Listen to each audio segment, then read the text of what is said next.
Bonjour, bienvenue dans notre émission Polele Polele. Polele Polele, émission na yo, émission na ngai, émission na bino, émission bino bolova yangoyo. Oyo ngai Frank Mongata nazana sengo ko présenter bino mokolo malelo. Lelo tozali le 31 juillet 2023. Toye ko kutana lesusu ngai na bino toye ko sola, toye ko beta masolo mboka kaka ndenge zalaka. Alors toye ko kutana na ndeko na biso Papi Luindula Ntsonizao.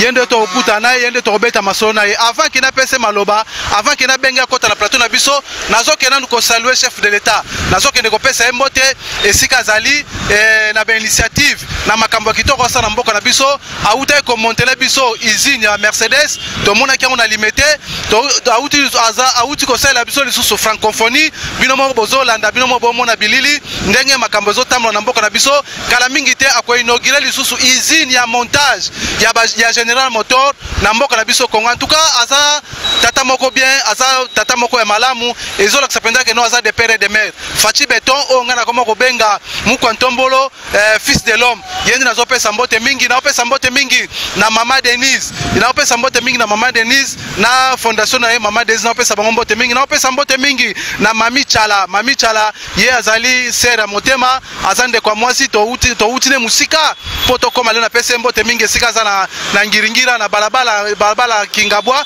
esika za na pesa mbote mingi na pesa mbote mingi na Fidel Mongata ye azwami na Angola bangona maokambusi na pesa mbote mingi na pesa mbote mingi na Faustin Ngumina onga benga ka coach yenda kocha ngai yenda laksa ngai ni na kosani na kokota ndeni na kola ta ezali Faustin Ngumina na pesa mbote mingi na Jonathan Mongata o simbeli ngai kamera o azokota na ba platform nyonso azokota na ndako na mine ezali Jonathan Mongata na pesa mbote mingi pa ni Simuzinga yenda akomonter biso ba image yenda za le grand monteur ya ba image ya polele ezali ni Simuzinga. Alors na pesa mbote mingi lisusu na maokambusi ye azwami na mboka Angola na pesa mbote mingi azali grand frère Mutema na pesa mbote mingi na pesa mbote mingi na ba diaspora toutes les diaspora na pesa bino mbote mingi na ipsa bino ngana bino d'ici décembre to kutana na oya na poto na oya na Europe na oya na Amérique partout na osala to osala émission. Pourquoi bolinga kate ba artiste congolais ba mise congolais ba beta na mboka na bino na poto kuna bolinga te ba beta pourquoi ngana bino to tourner ba émission belé ngana bino to osala ba émission ndenge zalaka na pesa mbote Congo Brazza Congo Kinshasa Angola na pesa bino mbote mingi na bande konyoso bazola na ngai mbote mingi na bino nyoso tout. Mais bonne chance, bonne fête, bonne fête na biso ya 9e G de la francophonie na mboka Congo na pesa bino mbote. Alors nazoke ne ko benga ndeko na biso Papi ye azali conseiller na tango azokota na pesa mbote. Bonjour conseiller. Bonjour monsieur Franck. Alors to moni yo awa to ebite awa to za place ni. Merci. Awa to za na commune ya Kasavubu, précisément sur Triomphal croisement Triomphal Sayo. Tu ozali na commune ya Kasavubu croisement Triomphal Sayo. Alors to moni awa zo sani. Merci. Awa to za na activité, il y a vente et achat de véhicules. Donc c'est là où les gens expressent la exposition. To joie, to chakawana, to solarana l'état. En fait, les gens limbi sana to koma kuna, mais avant tout au banano bobo. Si on a betre sur notre histoire. Musala ondengo bandango na limite ke obimika mbamo bodo eza quelque part au bandaki mais kana ko relater ba téléspectateur histoire ya musala ondengo bandaki. Merci. Musalo ebiga ndenge informer les alaka na musala courtage basel en demande d'emploi et zalaki à l'époque j'ai travaillé dans une société tant société ngo kufinango et là où j'avais mes ngandantaba tout ça il y avait des coopérats là où les lois ils a Willery na Willery wana en face babanda ko evre wana ndenge zalaka des fois l'état accompagnaka ba petite et moyenne entreprise té accompagner un peu ba société té des fois pas accompagner ba peuple té mais heureusement les autres moments la différence ba bengalaka ba tuna Willery wana juste en face à Martyr. Allez du fait ba no zanga sika kozala ba comme on va na pa ngana irebu na Sayo. C'est là où j'ai eu plus de contacts avec des vendeurs de véhicules. C'est là où je me suis intégré en 2008 et le Rwanda peut me aussi en 2007. Allez, na komi ko travailler na bango, vu les relations jusqu'aujourd'hui peu, na komi chevronné na musalango. Donc c'est comme ça. to ekolongwana to zongsi wileri to zongsi pe asosa juste croisement asosa na Avenue Sport en face à paroisse à Christ-Roi. C'est là où mon parking d'origine, mon association d'origine, c'est là où j'ai eu ma naissance, la Moussala vente et achat de véhicules. Bani Moussala depuis 2008. 2008. Alors, na Moussala Ndengo Sala Boye, ba difficulté nous okutana, beaucoup de gens vraiment na Ndengo Sala Msana Bino. Merci. La difficulté c'est énorme hein, parce que d'abord les premières difficultés au moni namboka na biso pouvoir d'achat dans le côté benate ya au moni ba konzi bazo bunda mo ba boom économique sala ba congolais pe ba aussi mbongo ba salaire bien zala du fait que pouvoir d'achat est faible et to kutana des fois na makoko se belé okoso par exemple mutuka na Dubaï oye na ngwawa pour noter comment on a rendu Kinshasa les dépenses faites rendu Kinshasa presque le même prix même montant il y a prix de vente. Pourquoi? Parce que pouvoir acheter Zate. Au gros, l'endo, ont moins bénéfice à 1000, il y a 300, il y a 100 $, mais les clients s'imposent dans mon montant, ça. Bon, la première difficulté, c'est le plan économique, mais aussi le plan administratif, tu te rappelles la difficulté belée. Parce que vous allez faire le consent, la ville de Kinshasa, la ville de la ville de Kinshasa, la plupart des endroits où nous exposons les voitures, ce sont les trottoirs, ce sont des emprises publiques. Donc, quelque part, tu te rappelles le gardien des espaces verts. Tu as des places à Sendwe, tuer les Kawana, les Kawana, c'est de garde ça. Une façon, c'est de Longwe, les gens peuvent lotir, peuvent occuper ça et que ça va Bakoko se belé. Si tu as Bakoko so, pendant des fois, tu as des guerpis, des fois, tu as menacé, dans Mikanda et consort, mais entre-temps, tu as rappelé gardien. Il y a ma place wana. Entre-temps, vous appelez redevable dans l'État. Entre-temps, vous contribuable. Ok. Donc, excusez, ndeko na biso papi Luyindula. Ndenge bosala bo futa pe ba taxe. Oui, to futa ba taxe à l'État, to futa ba taxe. D'ailleurs, tout ça na dossier moto wande ko traité na ministre Mbokoso, j'ai sali en passant. C'est parmi les ministres qui ont fait preuve de leur attachement à la population.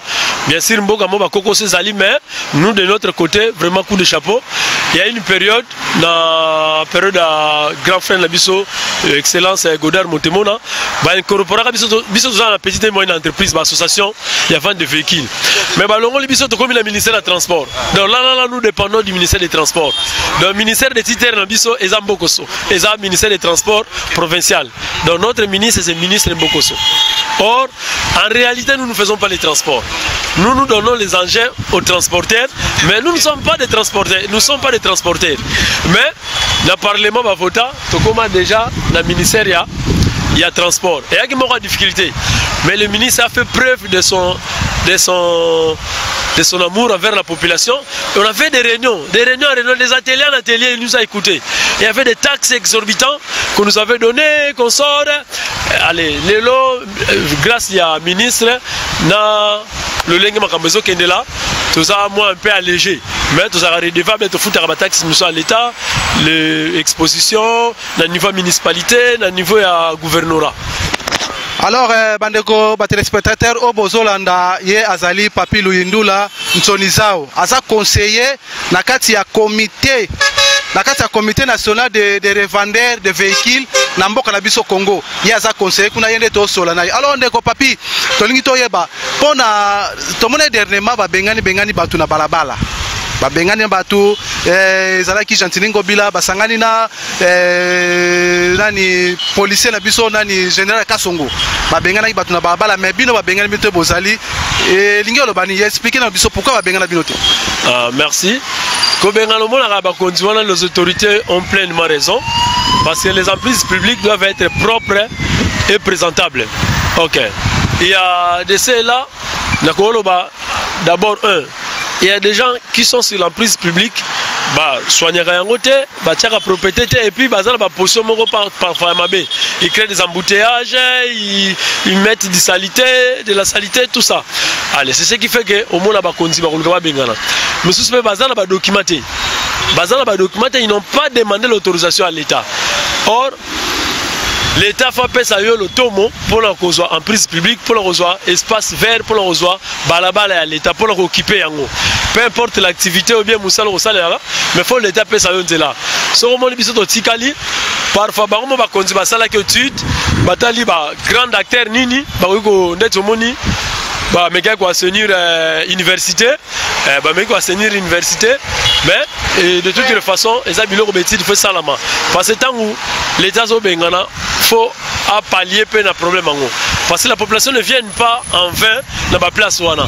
Il y a des motivations, il y a makamboti na bango. Entre autres création des emplois, souffrance, nzala, biloko mo bongo. L'État doit accompagner.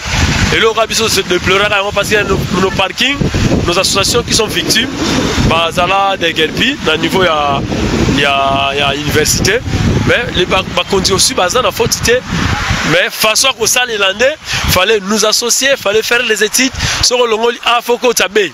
Sur le bengani ngala masino go changana lemba. Donc le goga yangona les sangaki mais c'est comme ça. Est-ce que à sentiment pesa la maka qui ne peut pas pesa la place bino bozali? Oui, d'ailleurs dans la place vraiment antenne, nous avons la propriété. Ce que balobi la Kinshasa balabala oh ils ont bolimbi c'est un exemple, ils ont la chance d'Élysée na biso. Surtout le ngoli Roi Baudouin, to le ngoli boulevard Church. Boulevard ils ont sous propre makasi, ils ont triomphal. Parce que sont allés en face on a conteneur. Il y a qui bopeto. Donc ils ont à part biso peto qui par place to tchaka propriété vraiment la loupe. Et puis qui me peut travailler jour et nuit là bangwala so tali ko mo na bango et puis la boutou ba travailler boutou la face à ministère des alliés musée national ça doit être très propre il y a un monnaie propre. Alors moi na mboka Papi Luyindula est-ce que yona ba collègue no Moussala est-ce que vos coopérations za rabia boso la rabia na bango ou bien rankini moko za la ka tondengeni? Oh non la vie c'est l'ensemble de tout ça. Barankine personnel et gros ala. Mais sur le plan professionnel, nous sommes censés de travailler ensemble. Les institutions, les bamboka, les famille, nous sommes censés de vivre ensemble. Voilà Kibomoto, dans une société, nous avons des éducations différentes, des niveaux d'études différents. Il faut mettre ça en compte. Moi, mais tout ça bien. D'ailleurs, tout ça réuni déjà en pleine forme. Tout ça réuni en plateforme, s'énerver, les plateformes qui réunit toutes les associations qui œuvrent dans la vente et achat de véhicules au Congo, dans notre République. Est-ce que Yona Bandeko ya ba province, puisque Boza Asbel, Boza Comité national de revendeurs de véhicules, na Bandeko Boza na province, contacte Zalaka à tout moment? Oui, contacte Zali. La preuve en est que la fois passée, Tango déclarant Basalaki grève na Matadi, nous étions invités, Bandeko soit vendeur de véhicules. Ya Matadi Basalaki invité na ba réunion, Moussou Tango Mokonza DGDA, ya Congo Central la Salaki réunion, na ba déclarant avec ça il peut pas vendre de véhicules biso na bango to ça contact air nyoso parce que c'est à niveau national na niveau ya ba frontière na niveau ba ya ba aru ba négociation somba mitu kanzela est pour ya ouais qui sangal to ça vraiment en contact. En tout cas merci bandeko téléspectateurs oyo bozolanda Papi Luyindula Ntsoni Zao ye azali conseiller na kati ya comité national de revendeurs de véhicules na mboka na biso Congo yende to solana. Alors na keko pesa na mbote epa ya Mami Chala ye aza sera mutema to banda na etongo yenda soutenir ka émission oyo yenda chaka makokine po émission ekende liboso na so pesa mbote mingi na pesa mbote mingi lisusu epa ya ndeko na ngai Jos Kakakoka o nga benga kambasi azana Kasai na kananga kuna bango pe balandaka nga tangu nyoso yango na pesa mbote na ba Kasai nsu na pesa ba mbote mingi. Alors tozaka na lisolo na ndeko na biso Papi Luyindula ndeko Papi ndenge bosala kamsana bino ba véhicule ngo bosomaka na Matadi ou eutaka poto to bokendaka na njili lokola bana njili baza ba spécialiste bo beti boye ko exposer awa. Merci. Totekaka nyonso totekaka les véhicules d'occasion d'Europe, d'occasion de Dubaï, d'occasion d'Amérique, les occasions de Kinshasa aussi.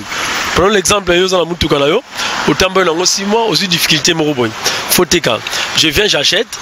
Si à arranger, j'arrange, na revendre. Et ça, tu vas me faire piscose que balanji va bêter, non. Mais ça m'a bêté. Cause à ma casse, na technique, na bloc artisanal, et ça va bien. Donc, Moutakoko soit tout ça là, batolier bien, ça là, tout ça fait tout comme ça, outil fraîchement Dubaï, et outil fraîchement les États-Unis, et outil fraîchement Canada, et outil fraîchement Europe, et tout ça teka. Dans tout teka gagnoso. Alors, bandeko ba Hollande biso siko bote gagnoso, mais ba prix nango za prix moko abordable ou ba prix ezaka trop élevé comme ça to éviter. Merci. Na uto yebisa déjà que Kinshasa pouvoir acheter ça dans noté. Tozo bundande moi ba changer mes heures à muke ba continuer ça vraiment bien fort. Si l'intérêt toujours constaté pouvoir acheter dans Kinshasa exaté. Donc ba prix déjà abordable. Le même prix. Donc prenons l'exemple, tu achètes une voiture dans France. Au fouti douane, au fouti maï, tout ça, bah dépenses faites, nous c'est payé sur 4000. Au combien de choses ont été 4500. Entre 4500 à courtier dans Ali, vous devez me payer. Entre 4500 il faut foutre ma manutention, tout ça bilor miké. Donc vous voyez, donc bah prix na Kinshasa est abordable. Surtout aussi quand pays limitrophe à pays voisin na biso, au moins dans d'autres pays, nous tout même un véhicule dans d'autres Rav 4 2015, sauf que par exemple la Brazzaville au moins est un peu plus cher que Awa. Mais tandis que douane à Brazzaville en assez, il y a biso ça licolo, mais kuna mutu keza cher, Awa mutu keza moins cher. Excusez, kuna douane eza na assez, mutu keza cher. Biso a douane eza licolo, mutu keza na prix assez. Pona ni bongo. Il y a un pouvoir d'achat. Donc on m'a dit bah quand ça la macasse, bah on nous fout à bien. Moi ma amélioration miké, bah fonctionnaire, climat des affaires, nous tous la fois passée, je salue aussi en passant notre premier ministre Samal Konde qui a une réunion, conférence et atelier avec des entrepreneurs, tout ça. Donc on a le climat des affaires. Comment encourager l'entrepreneuriat? Ce sont des choses qui commencent à venir, qui feront que a super bénéfice. Et ça est vraiment très dérisoire. Des fois même on fait la remise. Des fois même on travaille en perte. Des fois même on travaille en perte. Difficulté quand il y a un pouvoir d'achat, faut quota. Alors, ndenge osaka musala oyo eza na inconvénient na avantage nango. Souvenir ni ya malamu oza nango pendant que bando samsano. Bon, ba souvenir les belé, ba souvenir les belé mais on a autant kaka ya bien moi considération l'état comment on peut sabiso. Je vous ai dit tout ça là qui na ba réunion ba atelier, fallait ba kanga ba déguer puis mi tuka même ba mi tuka na ba parking, police kanga mais ministre Mbokoso nous a invités, on a eu des réunions en réunion, ça fait plus de 2 mois. On discutait tout ça, alors dit parlez-moi ça faut que mais je ne peux rien faire, mais jusqu'à ce qu'il a trouvé des solutions. Ce sont de bons souvenirs, qui font preuve que nous sommes considérés et puis nous tous les samabota na biso tang sarabana, to sungaka mboka, to longola batu super na chômage, et ça va souvenir à malam. Il y a des gens qui étaient parfois un enfant de comme ça galerie. Il y a beaucoup d'enfants de riz, les enfants en rupture familiale, ailleurs la parking a comme sur la mutuka, si a commis les vendeurs. Hein, Bazali. Donc ce sont de bons souvenirs pour la biso de l'Ingrosala pour le peuple. Et ça va bilo comme malam ou na kutikuna. Vous verrez quelqu'un qui était parfois brutal, consort, mais basui sur la mituka kota kabimi sakati a commis peu moto na société. Et ça va souvenir voilà. OK, a commis peu moto na société, bozo continue toujours ko recruter bana. Bozo continue toujours ko zo ba chege, bano ba kima na bango famille, ba préféra ba zakana balabala, bozo continue toujours ko zo bango, bola que c'est bon musala. Oui, au moins musala informel c'est en volonté à mutu. Musu speta musu bazara pembe na biso. Par exemple tout au long il y a rivière Kalamula, ce sont des foyers des enfants en rupture familiale. Il y a beaucoup abandonnés qui viennent sur la rami tout cas, pas 18 ans, 20 ans, bon, ça va, quelle est l'école a commis, a commencé à faire tout cas comme un revendeur. Donc ça veut dire que quelque part nous contribuons. Tu continueras en haut, mais avec beaucoup de difficultés, mais toujours ça là toujours. En tout cas, merci Otto Solanae, Papi Luyindula, Nsonizao, Yeto Solanae, Azali, conseiller, Nakati à comité national de revendeurs de véhicules, à Wanamboka Nabiso Congo, précisément à Kinshasa. Alors on est Papi Solanae.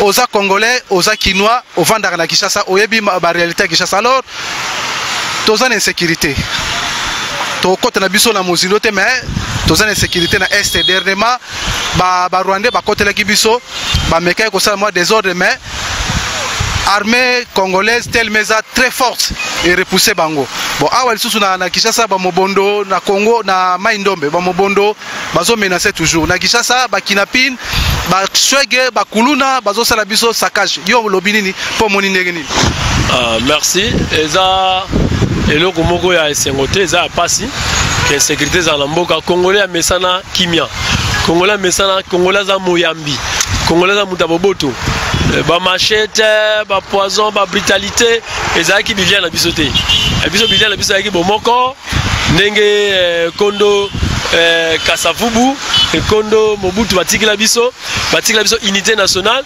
donc batikila biso bomoko bolingana interethnique interprovince tout ça bata bomoko babiloko oyo eza vraiment déplorable mais ce qui est vraiment important on a constaté un pas de la part de nos autorités les sécurités pour nous ici là ils ont facilité mais ils sont en train de travailler là-dessus. Tout le monde, par exemple, il y a 3 jours passés, FARDC a repoussé l'armée rwandaise. Ok. Tout le monde a effort à déployer avant l'armée qui passoire, mais les lots sécurité au coma. Mouké mouké na rose un exemple mon faible. Avant, Babylon a mis quelqu'un de changer mboka batu batia kate. Batu batia kate mboka changer Babylon a miné n'était. La maramou ya mikie. La rose exemple mon constaté la fois passée au moment où Moutazo loba Congo, Marambele qui battait Ramboranto Kabola. Mais les gens n'en disent plus. La population loba sous milo Rwandais. Loba sous au moins la moutomoro civil dans la moutoukane embouteillage ça par exemple la presse de Liège a suivi au sa douceur la Kankokolo. Et ce moment ce sont des signes qui font que les autorités travaillent pour la sécurité de la nation. Bah ndekolabiso ya Maluku. Au comment on a changé mes alliés avant que Sikoyo. Au moment là, tu es bien bayela, tu es bien cause tout ça, mais Congo ils ont traversé un virage délicat. Faut que Moutazana Misu et Belé, Azana Kondima Panzambe à comprendre que Congo a traversé virage à Malam. Mais petit à petit, le tout était tellement profond. Petit à petit, Bakonzi Bazo Sala, mais là on a la bango, va multiplier mes efforts. Pour doter la police, pour équiper bango, par exemple pour la Kuluna, pour équiper bango, pour régulariser Makamula bango. Pour réglementer balou belé tu vois mon attend musumu tasali babi bakanga été donc biloko wa nyonso fait quota ce que koti tout le monde a l'insécurité et ko diminuer ou bien ko sila parce que ça biloko oyo ba cause nango yebani mais félicitations coup de chapeau là bas parce qu'ils sont en train de travailler pour le niveau du ministère intérieur et puis le ministère de la défense parce que ça là biloko mike zomonana petit à petit tu te rolonga yango. Ok, tozo kende malembe vert kochité na Kinshasa na Congo ya biso lelo toza na 9e G de la francophonie. Depuis Mobutu ezalaki Ali et Foreman bayaki kobunda na stade de 20 mai à l'époque. La stade du 20 mai awa ezalaki événement moko mondial, événement moko ya munene. Alors na époque sous ya Fati toyo kozwa événement munene, événement moko kitoko francophonie. Yo lobini ni pona yango. Merci. J'espère que moni ndenge to tomboli bendela wa. Et là ici que vraiment nous sommes très contents, tous a flatté et puis tous a motivé cette période. Bah comme matzabiso population esprit à patriotisme. Na babilo amikem ke tozo mona. Na eloko na oto loba na ngena souligner loko moko. Tala avant nous avons vu les Kuluna être abattus comme des chiens. Hein? Nous avons vu. Nous sommes des Kinois. Que personne nous trompe. Et puis c'est notre pays. Mais actuellement, vous les voyez à Kanyamaka CC, à Malembankulu, ils sont en train de travailler. L'État a joué son rôle de bon papa, de bon père. Papa a été à récupérer Bango, Bakomi Kosala, Bazo Tonga Bandaku, Bazo Sana Service National, Bazo Koma Batu. Donc c'est comme ça, Oyo, et zo l'accès que Bakomi Kosala Matsabi sous sentiment qui nationalisme, un sentiment qui patriotisme. Donc pour la francophonie, ça fait 49 ans, tout le monde qui allié Foreman, combat du siècle à boxe. Le président Mobutu avait invité ça ici et les gars, monde entier nyonso. Miss le monde qui braqué na Zaïre. Le Lopé Congo, monde entier nyonso. Miss le monde qui braqué na Congo. Donc il y a quelque chose, il y a qui te moni. Bis au niveau du comité national des revendeurs de véhicules CNRV en sigle, nous avons préféré de soutenir le chef de l'État, de lui donner le coup de chapeau au gouvernement Mbimba qui est dirigé par Saman Kone. Vraiment coup de chapeau dans Obosali. Et sur le plan économique, d'abord nous sur le terrain nous avons senti ça. Il y a eu des ventes qui avant, et senti Yango. Pourquoi? Parce que sur le plan économique, 9e G de la francophonie et même Misala. Bato bazosala na nini na ba chantier ndeko papi tote mana place wana yo lobi 9e jeu de la francophonie et memi misala mais na cité kuna bandeko bazolela misala ezate dollar pe ezaka na ba 22 ba 25 kuna. Mais moi je fais partie de la cité. Kunani ya de cité bato bazolela pas ces ans na Congo toboité. Mais nous parlons le peu que le gouvernement fait comme effort, nous devons les soutenir. C'est là où je suis. Toboité passe dans le Congo, passe dans profond, passe pe bandi le té. Ba passe monsieur les mondial, passe monsieur les national. Donc tozo lobela oyo basali par rapport à la francophonie. Tant on lobi que epesi misala. Otuninga epesi misala ndenge nini. Bato bazosala comme ba maçon. Mais électricien basali misala. Bato ba réhabiliter campus. Bato ba réhabiliter 20 mai. 20 mai zalaki na nini ya natation. Et zalaka wana mais kufa. On comprend? Mais place à basketball, la martyr awa. Les gens qui ont fait ba flair et ba lumière voilà tout ça. Mais ce sont des gens qui habitent les cités au Tunibiso. Hein? Biso ne muto sali yango population de sali yango. Ate couvrir pour couche sa population de minorité on est sali et si musala d'être ngaso na ki chef à chantier. La zimusana musana sali la zimi solo. Muto musala qui marché par exemple à fournir ba poule le gouvernement foutier ayaka sobi motuka. Nous l'avons senti. Et même rentrer différence que ça là. Il y a un moko, il y a avantage, il y a 9e IG sur le plan économique, sur le plan social. Sur le plan social, et même le biso par exemple, d'abord par exemple, on va bien bosangi sa culture, des biso Congo. Le monde de mondialisation. Les mal seulement parce qu'il y a des cultures qui sont fortes, hein? Des cultures qui sont fortes, qui font que ma culture monsieur quitta. Mais biso peut toujours biso trop biso mutunet nzango. Net nzango. Eza kibiso. Net sapologie. Eza kibiso. Hein? Eza ebele ekoya. Voilà kibiso. Vous voyez les sapins? Oui, ce sont des petites choses qui changent la nation. Bato c'est la minene. Dans la bato lo barté biloko mikie. Et dans le là gratuité de l'enseignement. Voilà là où je suis, quand on les a en face, non? L'année passée, avant 2018, nombre d'enfants qui passaient, qui quittaient Kankokolo pour aller dans nos écoles qui sont à Kassavoubou ici, tout ça, Bazalaki Mouké. Mais le lorsqu'on est à Tonga, on a invité M. Franck, les cas, papa journaliste, les cas, il y a qu'à rentrer. Rentrer Talabana, Basoda, Bazoleka, Bana, population, Bazoleka, les nombres ont augmenté, ça me fait de la joie. Et Matanga, chef de Pouta, mon Rabana, Moussou, mon aski, attaque à Ezate, ça qu'à Malongé Zate, Mazo Kende quand même, qu'on apprend, c'est un pas. On comprend. Donc, et loco francophonie, mais moi, la formule en parenthèse, la formule en parenthèse, francophonie, et même sur le plan social, et même sur valeur. Et tombe sur le tombe à Congo. Batu bayebi que na Congo kuna sport, moko bima je, moko bima nzango. Batu bayebi que les sapeurs, bazara kuna. Donc, bimina ba voiture jaune, consort, et ça déjà un pas. Bato mon ango les cas inapercité et ça biloko sans compter babiloko muso ça la lit ça n'a pas commencé ici mais biso peut la lit la biso traditionnelle au to benga libanda bande ko la biso bambuza bangombe bangonde banzambe na yango libanda kuno babenga ngo shido babenga ngo lit donc un consort et ça synergie des cultures oyo francophonie memi et ça moko avantage c'est le plan diplomatique. Mais les pays vendus dans le bon sens. Tout le monde a chaîne, surtout bien va pandisango. Bolansaka kuna, bolansaka papa mora bomi moi pour la tout ça la bilo belé et puis tu réussir dans la francophonie. Ndeko papi tokomo ke na biso vers Koshite na émission lelo papi Luyindula Nsonizao yende to sola naye azali conseiller na kati ya comité national des revendeurs de véhicules na mboka na biso Congo. Alors ndeko papi après francophonie tozelani. Bon, après francophonie, ils ont dépendre de Bakonzi. Il y a beaucoup d'activités, il y a beaucoup d'événements où les gars dans le monde entier, ou bien beaucoup de choses peuvent organiser.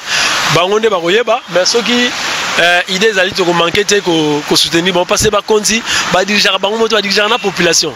D'après Vané Genet Biso, ceux qui te suivent, Motomogo, Azum Mosala, la Tegemutuka, chauffeur Azum Mosala, receveur Azum Mosala.